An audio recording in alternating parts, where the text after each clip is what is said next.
आज हम बात करने वाले हैं 4 टॉपिक्स पर, जिसमें live in relationship, sexual harassment और तीसरा ऑप्शन रहेगा पेरेंटल प्रॉपर्टीज़। तो इन 3 टॉपिक पर बात करेंगे जूही अरोरा जी के साथ, जो कि लीगल एक्सपर्ट हैं, हमारे साथ बने हुए हैं लाइव न्यूज़ 100 के साथ। मैम नमस्कार। नमस्ते Deepak ji. Ma'am live news 100 में आपका स्वागत है। आज तो वुमेंस डे है, तो सबसे पहले तो हम अपने लाइव न्यूज़ 100 के दर्शकों को वुमेंस डे की हार्दिक शुभकामनाएं देते हैं। मैम आपको भी वुमेंस डे की हार्दिक शुभकामनाएं। थैंक यू सर, और मेरी तरफ से भी बहुत सी ढेरों शुभकामनाएं इस इंटरनेशनल वुमेंस डे पे सभी औरतों को और सभी सशक्त महिलाओं को। मैम लाइव न्यूज़ 100 के दर्शक जानना चाहते हैं कि sexual harassment, live in relationship और 3 ऑप्शंस हैं, जिसमें से आप सबसे पहले लाइव न्यूज़ 100 के दर्शकों को लिव इन रिलेशनशिप के बारे में बताएं। देखिए सर, बिल्कुल आपने जो टॉपिक मुझे बोले कवर करने के लिए, बहुत ही लेटेस्ट टॉपिक हैं और बहुत ही इमर्जिंग टॉपिक हैं। मैं जनरली उन टॉपिक्स पे बात करना भी नहीं चाहूँगी जो कि डाउरी हो गए या डोमेस्टिक वायलेंस हो गए। ये हम घर के कहानी है और हम एक्चुअल आजू बाजू सुनते हैं, लोगों को समझते हैं, हमें पता भी है कुछ थोड़ा बहुत, लेकिन कुछ टॉपिक्स ऐसे शायद जिसके बारे में हमें पता ही नहीं है और हम एक्चुअली उस चीज़ के शिकार भी हैं। जैसे एक हो गया लिव इन रिलेशनशिप, जो आज की डेट में मेट्रो सिटीज़ का हाल है, आपको पता ही है, बॉम्बे, दिल्ली, पुणे, बेंगलोर, यहाँ पे live in relationships day to day emerge हो रहा है, डे टू डे इंक्रीज़ हो रहा है, जहाँ पे लोग साथ रहते हैं। लिव इन रिलेशनशिप का मतलब है एक महिला और एक पुरुष साथ रह रहा है काफ़ी टाइम से, और अब क्योंकि उनके बीच में कोई ऐसी प्रॉब्लम आई जहाँ पे वो लोग अलग हो रहे हैं, लेकिन अब क्या वुमेन के कोई राइट्स नहीं है? एक आदमी को अपना 7-8 साल देने के बाद, एक घर में रहने के बाद, फाइनेंशियली सारा कंट्रीब्यूट करने के बाद, क्या वो आदमी ऐसे ही जा सकता है या फिर औरत ऐसे ही जा सकती है? उस केस में वहाँ पे एक सेटल्ड लॉ है जो सुप्रीम कोर्ट ने कहा है, जो जबकि ये लिव इन रिलेशनशिप का कोई ऐसे लेजिस्लेशन बना नहीं है, हमारे कॉन्स्टिट्यूशन में ऐसा कोई कानून नहीं है जो लिव इन रिलेशनशिप एक्ट कहता है, लेकिन सुप्रीम कोर्ट ने वेरियस जजमेंट्स पे ये हेल्ड किया है कि एक औरत जो आदमी के साथ किसी काफ़ी समय से अगर रह रही है और कुछ पैरामीटर्स उसमें वो गाइडलाइंस उसकी जजमेंट के हिसाब से वो फुलफिल हो रही है, जैसे कि वो फाइनेंशियली कंट्रीब्यूट कर रही है, उन लोगों के साथ एक सेक्सुअल रिलेशनशिप है उनके बीच में, या कोई चाइल्ड है कुछ, या सोसाइटी में वो as husband and wife move कर रहे हैं, तो उस केस में वो लिव इन रिलेशनशिप वैलिड माना जाता है और उस औरत को वो सारे हक दिए जाते हैं जो वो शादी के बाद मिलने के लिए हकदार थी। यहाँ तक कि उनके बच्चे को भी एक जायज़ औलाद की तरह माना जाता है और उनके बच्चे को जो भी सक्सेशन में मिलना चाहिए था शादी के बाद, वो सारे प्रॉपर्टी में हक सब कुछ वैसे ही मिलते हैं उसी दौरान जैसे अगर शादी हुई होती तो। मैम अगर कोई महिला, कोई लड़की, कोई स्त्री अगर किसी पुरुष के साथ, अन्य मर्द के साथ रहती है, रिलेशनशिप में रहती है, तो उसको सही नहीं माना जाता हमारे समाज में, तो इस पर आपकी क्या राय होगी? देखिए सर, इस पर बहुत ही एक ज़बरदस्त जजमेंट अभी रिसेंट आया इलाहाबाद हाई कोर्ट का और सुप्रीम कोर्ट का, जो ये कहता है कि 2 हस्बैंड एंड वाइफ नहीं, एक अडल्ट, एक मेल और फीमेल एडल्ट जो है 18 साल से ऊपर है, वो फ्री टू लिव हैं, वो कहीं भी रह सकते हैं, उनको पूरी आज़ादी रहने की, आप किसी को फोर्सफुली नहीं बोल सकते। तो उस चीज़ को अब समाज धीरे धीरे बदल रही, क्योंकि हमारा लॉ ऐसा है, हमारे को एक लॉ से बहुत सपोर्ट मिलता है। देखिए, जुडिशरी भी एक बहुत इंपॉर्टेंट रोल फैक्टर प्ले करती है कि वो समाज को एक आईना दिखा सके कि देखिए ये चीज़ सही है और ये चीज़ गलत नहीं है, क्योंकि अंत में ये जुडिशरी के हाथ में ही है कि वो चीज़ माने कि यह गलत है क्या सही है। तो इस पर जजमेंट्स आई हुई हैं जो ये कहती हैं कि एक एडल्ट मेल और female are free to live with each other, अगर वो दोनों मिलकर साथ रहना चाहते हैं और अगर उनके फैमिली एतराज़ करती है तो उस केस में उन लोग को पूरी प्रोटेक्शन दी जाती है। आप ये देखिए, ऐसे बहुत से केसेस हैं जो हमारे पास आते हैं जहाँ एडल्ट शादी करना चाहते हैं, साथ रहना चाहते हैं, लेकिन उनके पेरेंट्स अलाउड नहीं करते, तो जिसमें कि ऑनर पे, किलिंग पे भी बात चली जाती है कई केसेस में तो, लेकिन उस केस में, ऐसे केसेस में वहाँ पे कोर्ट पूरी प्रोटेक्शन इन ऐसे कपल्स को प्रोवाइड कराता है। चलो मैम, ये तो बात रही इस टॉपिक पर। अभी हम दूसरे टॉपिक पे बात कर रहे हैं, सेक्सुअल हरासमेंट। कोई भी लड़की, महिला किसी ऑफिस में वर्क करती है और साथ में उसके जो यौन शोषण कह सकते हैं कि जो ओनर होते हैं या फिर एम्प्लॉयर की तरफ से कलीग्स हो गए, जो भी सेक्सुअल हरासमेंट किए जाते हैं, चाहे वो प्रमोशन को लेके हों या किसी अन्य वे में हो, तो महिलाओं को क्या या लड़कियों को क्या सावधानी बरतनी चाहिए, या अगर उसकी कंप्लेंट्स करें तो कैसे कंप्लेंट्स करनी चाहिए? तो उस बारे में देखिए सर, इस पे एक प्रॉपर एक्ट बना हुआ है, sexual harassment at work place act, जो कि ये कहता है कि अगर कोई भी महिला किसी भी मेट्रो सिटी में या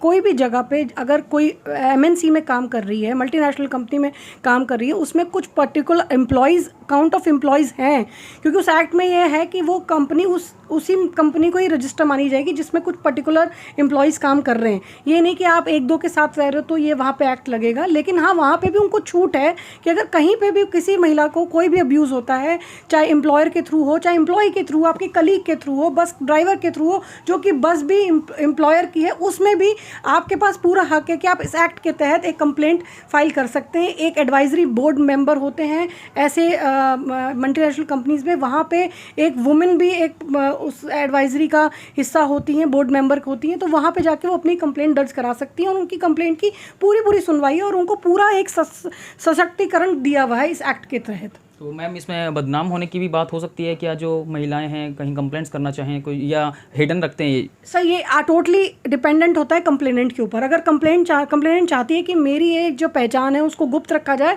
तो उस तरीके से भी रखा जा सकता है। आप किसी को ज़रूरी नहीं है कि आप सामने आके ही अपनी बात रखी जाए, आप गुप्त तरीके से भी अपनी कंप्लेंट दर्ज करा सकते हैं और उस पर कार्रवाई करवा जा सकते हैं। पीछे की अगर आपने न्यूज़ पढ़ी होगी, 2 दिन पहले ही मैं देख रही थी, यहाँ तक कि कल की न्यूज़ थी, कि जिसमें बेटे ने अपनी माँ के साथ जो दुष्कर्म हुआ था आज से 27 साल पहले, उसकी कंप्लेंट दर्ज करवाई है। एक माँ के साथ कभी रेप हुआ था, उससे एक बच्चा पैदा हुआ, बच्चे को 27 साल बाद जब बच्चे ने अपने बाप का नाम पूछा तो उस बच्चे ने अपनी माँ की कंप्लेंट कराई क्योंकि उसके साथ गैंग रेप हुआ था। तो ऐसा नहीं है, आप किसी भी समय कंप्लेंट फाइल कर सकते हैं और गुप्त तरीके से भी कर सकते हैं, उससे कोई फ़र्क नहीं पड़ेगा। मैम लाइव न्यूज़ 100 के दर्शक जानना चाहते हैं कि जो पेरेंटल प्रॉपर्टीज़ होती है, क्या जो बेटों का हक होता है प्रॉपर्टीज़ पे, माता पिता की प्रॉपर्टी पे जो बेटों का हक होता है, क्या वही बेटियों का भी होता है, क्या समान होता है?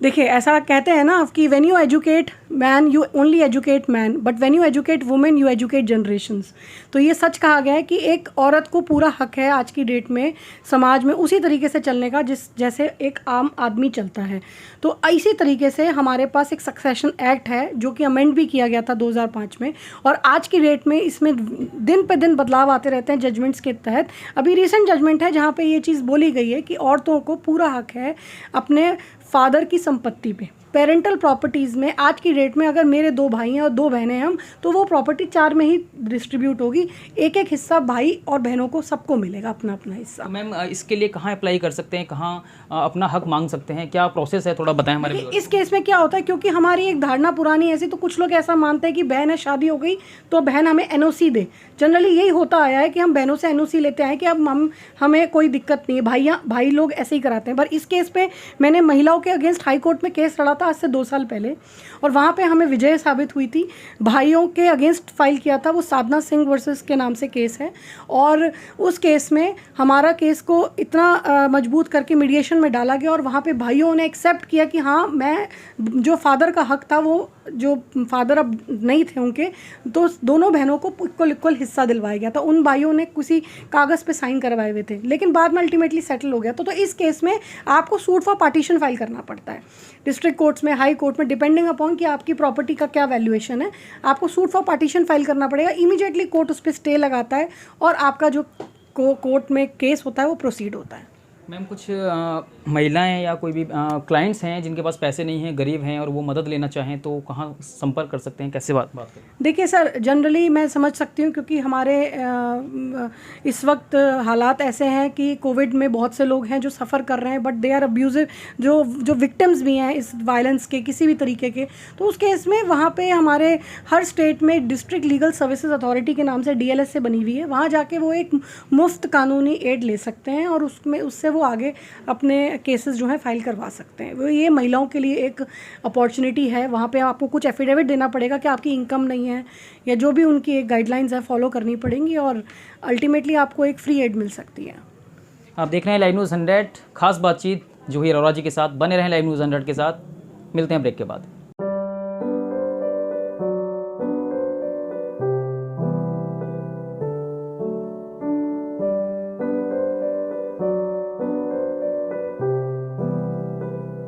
ब्रेक के बाद आपका स्वागत है। लाइव न्यूज़ 100 देख रहे हैं आप, जूही अरोड़ा जी के साथ। मैम क्या आपके पास कभी कोई ट्रांसजेंडर का केस आया है? क्या ट्रांसजेंडर को भी समान अधिकार मिले हैं जो भारत सरकार की तरफ से, या लीगल जो राइट्स होते हैं जो नॉर्मल होते हैं महिलाओं के लिए, क्या ट्रांसजेंडर को भी सेम होते हैं? बिल्कुल सर, ठीक कह रहे हैं आप, और ये सच है कि मेरे पास ट्रांसजेंडर के भी केसेस आए हुए हैं। 2 महीने पहले ही मेरे पास एक ऑफिस में एक महिला आई जिन्होंने खुद बताया कि मैं ट्रांसजेंडर रही हूँ फ़िलहाल।